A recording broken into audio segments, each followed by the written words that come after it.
नमस्कार, हकीकत न्यूज में आपका स्वागत है। मैं हूं आपके साथ अंकिता। चलिए बढ़ते हैं मुख्य खबर की ओर। मध्य प्रदेश कांग्रेस कमेटी अशोक नगर में प्रदेश अध्यक्ष जीतू पटवारी के खिलाफ 26 जून 2025 को दर्ज फर्जी फ की कड़े शब्दों में निंदा करती है। यह फ न केवल बीजेपी की तानाशाही और विपक्ष को कुचलने की साजिश को उजागर करती है, बल्कि पीड़ितों की आवाज को दयाने और सच्चाई को झूठ के नीचे दफन करने की उनकी घिनौनी रणनीति का जीता जागता सबूत है। बीजेपी और मोहन यादव सरकार का यह कृत्य लोकतंत्र पर काला धब्बा है, जिसे मध्य प्रदेश की जनता कभी माफ नहीं करेगी। प्रेस वार्ता के दौरान क्या कुछ कह रहे कांग्रेस अध्यक्ष इंजीनियर राजेंद्र शर्मा, आप सुन सकते हैं। कार्यालय में सभी रीवा के सम्मानित पत्रकार बंधुओं का स्वागत है, अभिनंदन है। साथियों, आज की यह प्रेस वार्ता एक बड़े महत्वपूर्ण विषय के लिए बुलाई गई है। जैसा कि आप सबको मालूम है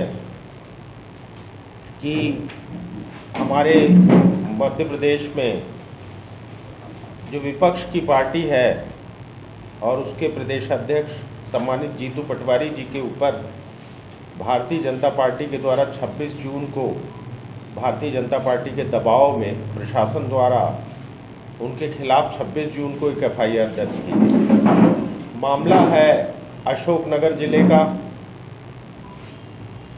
10 जून की घटना है, जहां गजराज लोधी और रघुराज लोधी दोनों ने आरोप लगाया कि स्थानीय सरपंच ने उनके और सरपंच के साथियों ने उनके साथ मारपीट की, उनकी मोटरसाइकिल छीन ली और उनको ज़बरदस्ती अमानवीय रूप से मल खिलाने का प्रयास किया।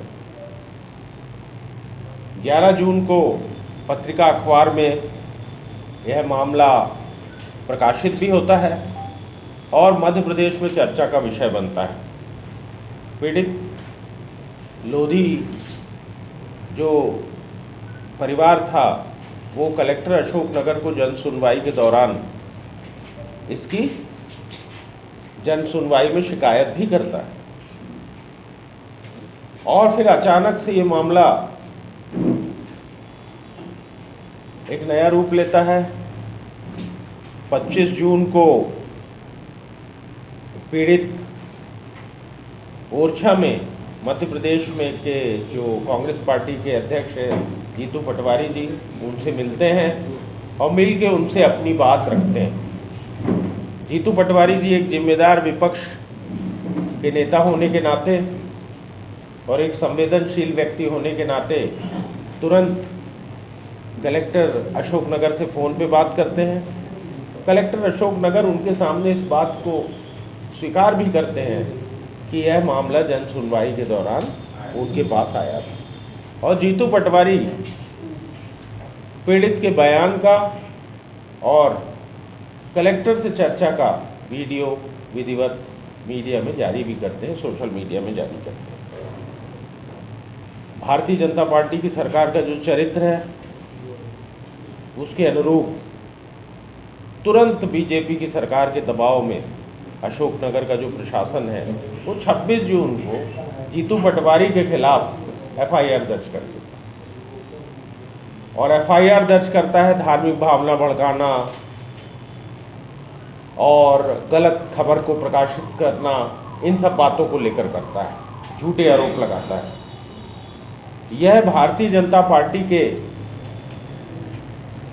चरित्र को प्रदर्शित करता है साथियों कि किस तरीके से भारतीय जनता पार्टी अपने खिलाफ आवाज़ करने वालों को लोकतंत्र में दबाने के अलग अलग तरीके से प्रयास करती है।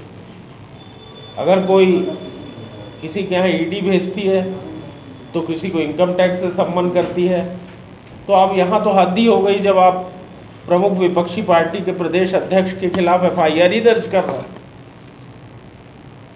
और जबकि वो जीतू पटवारी जी कुछ नहीं करते, केवल एक मध्य प्रदेश के नागरिक की एक समस्या को जनता के बीच में लाते हैं, जिसको अपने आप में ही ऑलरेडी एक अखबार, प्रतिष्ठित अखबार प्रकाशित कर चुका है, जो मामला जन सुनवाई में जा चुका है उस पर अगर प्रदेश का प्रतिपक्ष का नेता कोई प्रतिपक्ष की पार्टी का कोई नेता अगर कोई चर्चा करता है तो उसके खिलाफ एफआईआर की जाती है।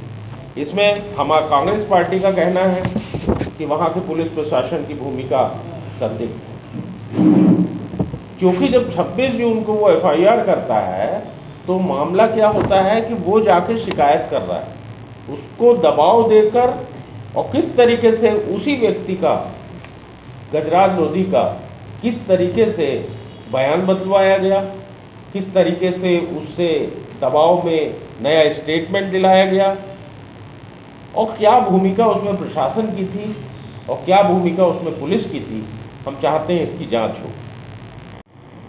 मध्य प्रदेश कांग्रेस पार्टी की मांग है साथियों कि हम इस घटना की कड़े शब्दों में निंदा करते हैं और चाहते हैं कि इसकी निष्पक्ष जांच हो, जिसमें पीड़ितों के दोनों बयान 10,225 10 जून 2025 और 26 जून 2025 के शपथ पत्र, इनकी जांच होनी चाहिए कि किस तरीके से उसने बयान बदला, अपने शपथ पत्र में नए आरोप लगाए।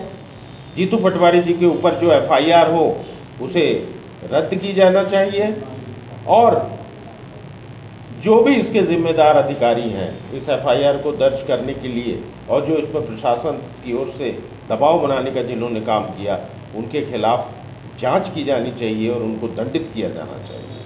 पीड़ितों को निश्चित वो दबाव में बयान दे रहे हैं तो उनकी जान को खतरा भी है, तो उनको सुरक्षा भी उपलब्ध कराई जानी चाहिए। हम मध्य प्रदेश के जागरूक जनता को, आप सभी जागरूक पत्रकार बंधुओं के द्वारा मध्य प्रदेश की जनता से इस बात की अपील करते हैं कि ये जो भारतीय जनता पार्टी का न्याय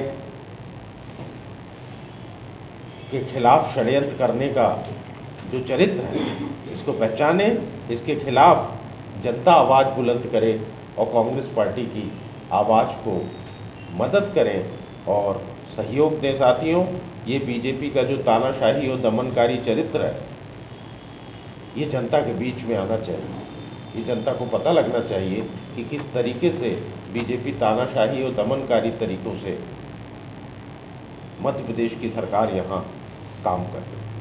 हम बीजेपी की सरकार को भी इस बात की चेतावनी देते हैं कि अगर बीजेपी की सरकार इस किस्म का काम करती रही तो हम जनता के बीच में जाएंगे और जनता के माध्यम से कांग्रेस पार्टी न्याय की रक्षा की मांग को बुलंद करेगी। धन्यवाद।